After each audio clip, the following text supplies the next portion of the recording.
Hey there, STEM enthusiasts. I'm Courtney. Welcome back to the STEM Spark, the channel where we ignite curiosity, creativity, confidence in every learner through science, technology, engineering, the arts, and math. All right, today we're diving into the nuts and bolts, the behind the scenes stuff that makes STEM or STEAM lessons really work. I'm talking about the things like how we set up our materials, how we guide expectations, get student buy in, keep things running smoothly when the gears, literal or metaphorical, start turning. So, whether you're prepping your first STEM unit or looking to level up your routine, this one's for you. Let's dive in. All right, so before we get students brainstorming and building, we need to start with the basics, materials. Now, I know we don't all have a closet full of robots or an endless supply of pipe cleaners, but great STEM doesn't have to be fancy. Look around your classroom or your house, even your recycling bin. Cardboard, tape, paper clips, string, plastic cups, those things are gold. And I use them all the time. I kind of get the rep of like having, I don't know, some people call it pack rat, some people call it a resource. It really depends on who you are. But a lot of students will come down and say, hey, do you have this or do you have that? And if it's a recyclable material, I probably have it. Toilet paper tubes? Yep. Cardboard? Yep. Boxes? Yes. So I have a lot of different things because in the world of STEM, you never know what's going to be useful and what you can use for the next project. So save it all. I would say keep a STEM bin, a cart, or even like I kind of have the back of my room set up to where I can just house different materials. When I get shipments in, I save the packing paper, the bubble wrap. All of that stuff is amazing resources for doing projects and different things. And you never know what kids can create out of an egg carton, right? So save it, put it in a specific place. Kids can shop for materials, which gives them some independence. It helps them organize. It makes the activity feel just that little bit more special. So, right now, I'm sitting at my teacher table. It is an affectionate term. It is a really old table. It's not great, but it is where I do my prep. It is where I put out materials for projects. And so I basically create like a store, and students can come up and buy things. And so everything's in a bin. You're going to find this about me. I love bins, I love labels. And so they can come up and get what they need based on the project or activity. And so this is where I set everything out. They can come up and look and see all the different things that are available to them, but they can also kind of shop or buy. Sometimes I attach a budget to a project because that's just good math practice. It's also real world. You're not doing anything for free. And so it helps put some real world life tangible experience to things. But a lot of projects I don't put a budget to just because I want them to be able to. But I will also sometimes say, like, okay, if you're getting pipe cleaners, 5 is the max because I teach 400 students. And so I have to kind of put parameters on certain things. All right. So setting up when you are doing STEM, it is really critical. It's a key step to setting up. Okay. So if the kids walk in and it's chaos, you've lost their focus. They're going to be out in left field. They're going to be crazy. Their energy level is going to be off the charts. So I recommend as much as possible, and I know it's hard because time between classes is not always a lot, or you have a self-contained room and you're like setting up on the fly. And so I really put a lot of emphasis on myself for having things prepped and ready to go. And so that's why, like, what you'll find about me in coming episodes is when I do a project, I do it across various grade levels. And so it may not be exactly the same for first grade as it is for fifth grade, but it will be a similar enough that we're using the same materials. So I don't have to reset materials every time I get a new class. And so that is key. I really believe that having things prepped and ready just makes my life easier. It makes me feel like lower stress, less rushing. I can be more patient because I'm not trying to do multiple things at once like we always are. There's always so much to do. I don't need to add another. And so doing kind of that prep work ahead of time is something that I really value. Label your stations, have clear bins, even assigning roles to students before you start. It saves that time redirecting or settling squabbles. If you, I will even put that on the students like, okay, I need a leader for this project. I want you to talk about it with your group and decide who is going to be the leader and kind of help facilitate, help settle disputes. And then if you need that extra layer, I'm always available, but it kind of helps give them and those natural leaders in your room or in your environment that extra level of just challenge and recognition, even. All right, so that kind of leads me into setting expectations. STEM is exciting. A lot of the stuff that we do is exciting. It's new, it's fresh, it's different. And so, with excitement comes energy. And when you have high energy times 24 bodies, it can sometimes be challenging to rein it in. And so it is really good practice, I feel like, to take a few minutes and go over those expectations before you get started. And so when I start the school year, I like to go over the expectations for the room. Like, these are just general expectations. This is how we get materials. This is how we use materials. This is how we treat materials. This is how we communicate with each other. What are the expectations that you're giving them for how to communicate, how to ask a question, what tone to use? All of those things are really important to kind of set that tone from the beginning. So I take time at the beginning of the year to do that, as I'm sure a lot of teachers and even parents do. Another thing that you can do is before you start a project is kind of set those expectations for that project. Review some of the standard things, how we treat materials, how we talk to each other, how we ask for help, and then add in that extra layer. Like, if you know this is going to be a bit of a challenging project, what do we do when things don't go our way? What do we do if we have to start over several times? What do we do when we get frustrated and we just want to scream and shout?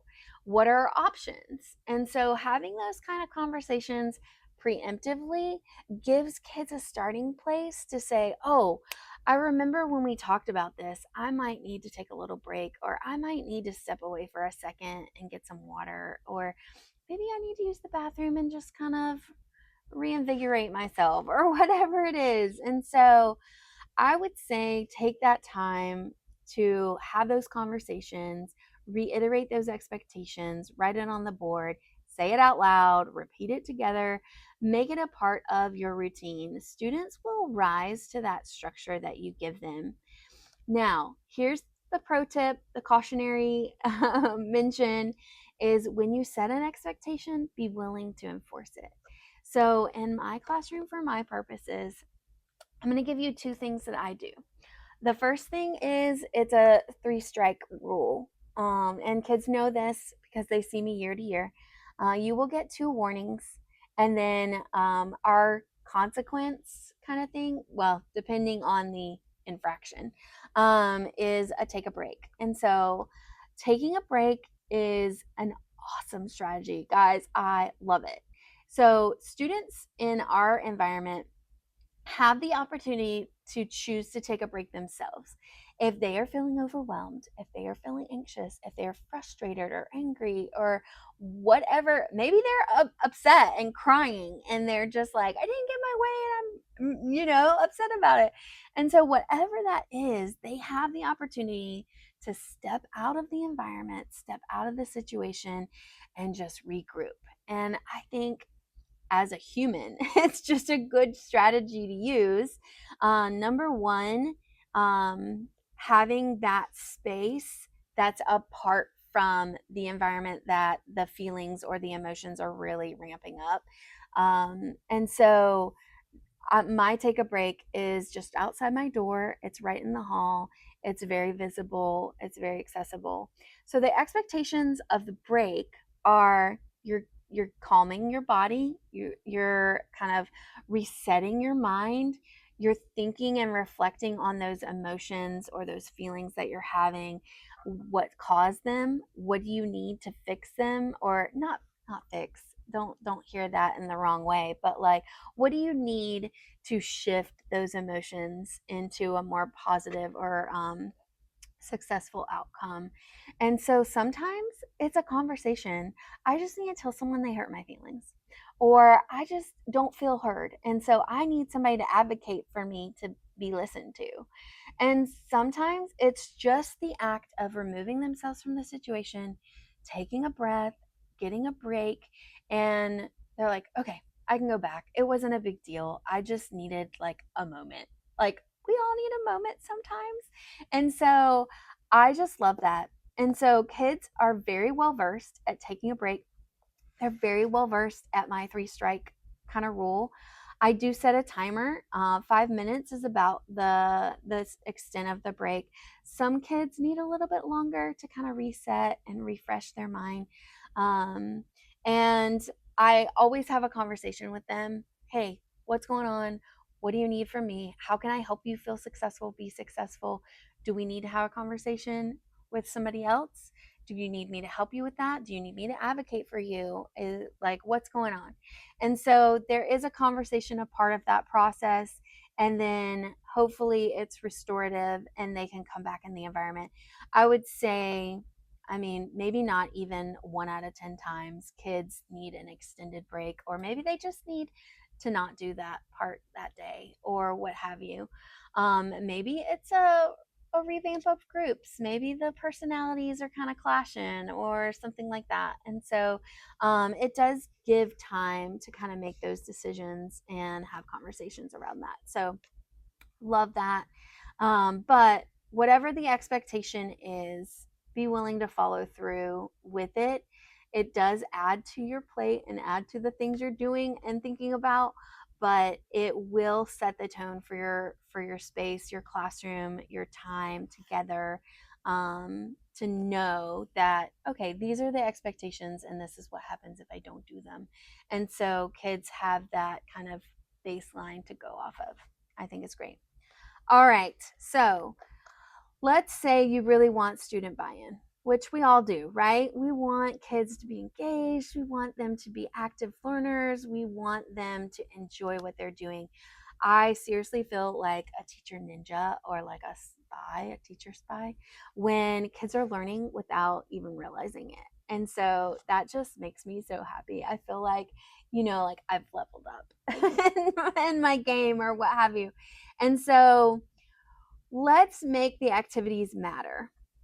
So, tying it to something real, how can we design a shelter to protect these animals? Anytime I do anything with animals, automatic buy in. I don't know what kid doesn't like an animal. And it doesn't all have to be the same animal. Maybe sometimes kids want to do shelters for dogs or squirrels or little baby birds in a nest. And so I think that tying it into something real, pulling in those read alouds with real life stories and characters that feel like something, oh, I might would feel that way, or I know a friend that felt that way, etc. That kind of hooks them and draws them in. It helps them see the why before the how. And so don't forget to kind of pull that real world experience in. Also, voice and choice. So giving kids options always a great idea. Always. If I can give them an option, even if it's as simple as, would you like a partner or a group? Or if I have enough materials, do you want to work solo on this? Like, would that be better for you this time? Kind of thing. Or surveying them to know their interest of like, I know my students love animals. I also know that they love science experiments. I do quite a bit of informal surveys throughout the year. And then at the end of the year, I do more, it's not, I don't know that it's formal, but it's a little bit more drawn out and specific. And so I'll ask them, like, what are the projects you remember doing? What did you like about it? Or what would you change if you could change something about it? And you get really great feedback. Like, they come up with some really cool things. And so I've only ever had one class that was kind of harsh. So I will keep doing it. And so not everybody's gonna love everything, and that's okay. So yeah. All right. So now that we've got the buy-in, we've set the expectations, we've organized our materials, we're going to start going through that engineering design process. And this is key because this is where the magic happens, right? So once students are hooked, they're hyped, we guide them through this process. And the thing about this is it's a cycle. It does not have a specific endpoint. And I just love that about this because mistakes are progress, right? And so asking that question, getting that hook, that buy-in, and then imagining no idea is too crazy. I love this part. So letting them dream big or really create, and then plan. Let's put bits and pieces of this. What is going to make the best outcome, right? And then create it, build it, design it, test it out. Does it work? Can you improve it? And so we're going around that. And a lot of times they have to try again. They're not going to get the greatest thing on the first try. And maybe again, and maybe even again. And so my students have struggled at first because that is a hard thing. It's hard for adults, it's hard for kids. But they have come to love the iterative process, and they will even ask, do we have time to make this better? Do we have time? Can we do this again next time? Because I have an idea that I want to try out. And so the beauty of STEM is that failure is not the end. It is a step forward. We're going to normalize that. We're going to celebrate it, saying things like, why didn't that work? That's frustrating that it didn't, but what other awesome ideas do you have that you could incorporate this time? Or even asking those guiding questions of like, why don't you think it worked? Like, what component? Do you have to scrap the whole thing, or could you change one thing? And having them kind of think about those things before moving on. All right, this leads me directly into the plan. I am all about a plan. Even if students are so excited, they want to just jump in right away, don't skip the planning step. Please don't skip it. Encourage those sketches, the labeling, the lists. I will oftentimes have my kids draw out a plan, label it, design it, and then I will have them make a list of the materials they want to use. And then I will turn that into a survey, and then I'll pull out the materials the next time because we're not building the first time. I'll pull out the materials that most of them needed. And then if they need something not on the table, they can always ask. But planning helps them slow down. It helps them to think through the ideas. It gives them the space and the time, like, we're not building, so you might as well take the time to really listen to each other's ideas and think about, okay, well, I like that, but what if we did that and this? And really have that collaborative kind of process. It helps you to see like what their level of understanding is of the projects. How are groups working together? Are there any conflicts that I need to like nip right away? Are there any students that needs to shift to a different group? Things like that. Now, with the plan, a lot of times it is just to get started. Like, I just want them to slow down and think about it before they start grabbing things and making things, because a lot of times they'll waste things like that. So we're slowing down, we're creating a plan, and then that's literally what it's used for. Other times it is, you can't get your materials until I hear your plan. I see that you've really thought through these different components.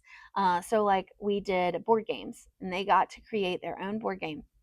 Before I handed them their board and their materials to get started, I want to know, what is your theme? What is your style? What are the rules? I want to know where you start, where you finish, how you get there.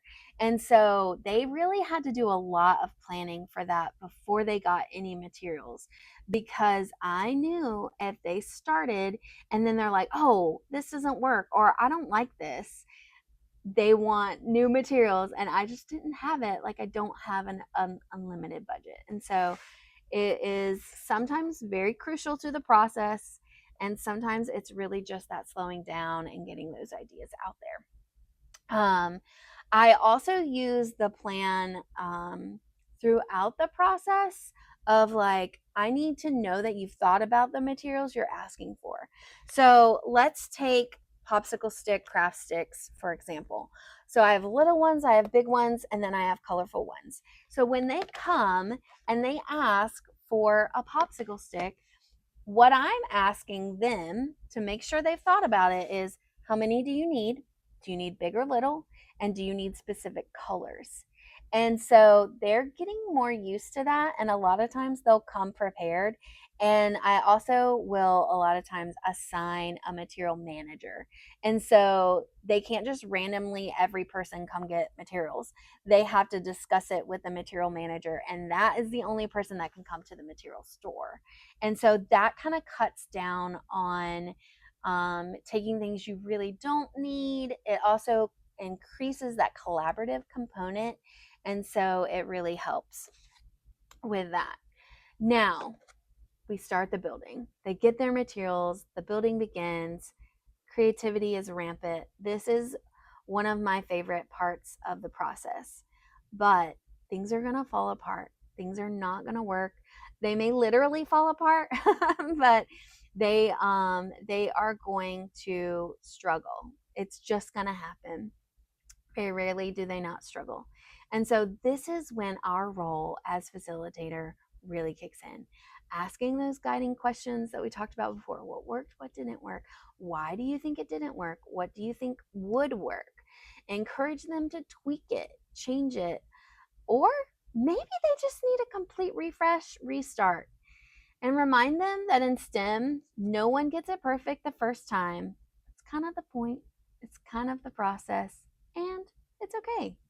It is fun to get to start over sometimes, right? But I also like identify with that, because emotions can run high when they were really counting on something and it doesn't work out. And especially for kids who are newer to these heightened emotions, they don't have a lot of language to describe what they're feeling or what they're sensing in their body. And so I really love acknowledging that and saying, I would be frustrated too. I would get angry and want to, like, push things off the table or stomp my foot. But here's what we can do. We can take a break. We can take a breath. We can go back to the drawing board and pull out another really cool idea that we had that we couldn't do with this one, but now we can try it. And so really pushing that ability to be patient, to persevere, and to just that try again kind of mentality. And so we talk a lot about that in this room, and redefining what success looks like, because kids need that. They need to know that success isn't just it working how you thought it would work. And so we have conversations, and this actually leads us into our next point, is discussions. Talk it out. Group talking it out, planning it out, checking in with each group, or debriefing at the end with the whole class, because sometimes kids, I'm a verbal processor. And so sometimes I just need to get it out. I can do my own thinking about it, but I got to talk about it out loud to do that. And so, also, like, we learn best from each other, which I think is why YouTube is such a big deal, because I can watch something and hear something from somebody else, and it really helps me to think through, okay, my own thought or process on that. And so, I have watched kids at the end when we reflect and we talk it out. They're like, oh, well, we didn't get this to work. And then another student from a different group will say, oh, well, we got it to work, but this is what we did to get it to work. And so now they're like cross collaborating across groups and sharing like discoveries. And then one of my favorite, I know a lot of things are my favorite, but one of my favorite things is when students are like, well, it didn't work how we wanted it to work, or it didn't do the thing that we were designing it to do, but it did this and we were really proud of it. And I'm just like, yes, like that is the goal. That's the goal. The goal is to celebrate anything that they achieved, right? And then how can we make it even better the next time around? So that kind of ties in our last point, was reflect and celebrate what worked, what didn't, what would you do differently. I have students all the time like, hey, can we try this again? Or could we do this next year? I'm going to kind of think about it over the summer. And so it has been fun to kind of see that they are really loving that try again kind of process. So with reflection, it can be quick. It can just be a think, pair, share kind of thing. Share something with your group. It could be a written exit ticket, or it could be a survey where it's like, okay, how many of you felt successful today? Thumbs up, thumbs down, thumb sideways. How many of you feel like your ideas were heard? I mean, just whatever you're really trying to focus on. The key is helping students recognize that learning did happen, whether it worked or not, right? So don't forget to celebrate the journey, because STEM is a journey, and the journey is part of the success, right? So let's recap. Your STEM success starts way before you build that first paper towel roll tower or the spaghetti bridge. It starts with materials that are organized, thoughtful setup, strong expectations that you're going to enforce, that student buy-in, connecting it to things they're passionate about, and the process that encourage iteration, reflection, and growth. And it happens, guys. I promise you. If you're new into this, it starts, it's kind of slow, but then it picks up and ramps up quickly. And I love it. I love it. I think you're gonna love it. So just to let you know, you've got this. And if nobody has told you lately, what you're doing matters. You are planting seeds of curiosity that can grow into a lifetime of learning. So, thanks for joining me today. Don't forget to like, subscribe to the show, leave a review if you're loving it, and share it with a fellow educator, teacher, parent, and STEM enthusiasts. I'll be back next week with more ideas to keep your STEM lessons growing bright. This is Courtney, and you've been watching the STEM Spark, where curiosity sparks creativity. Bye.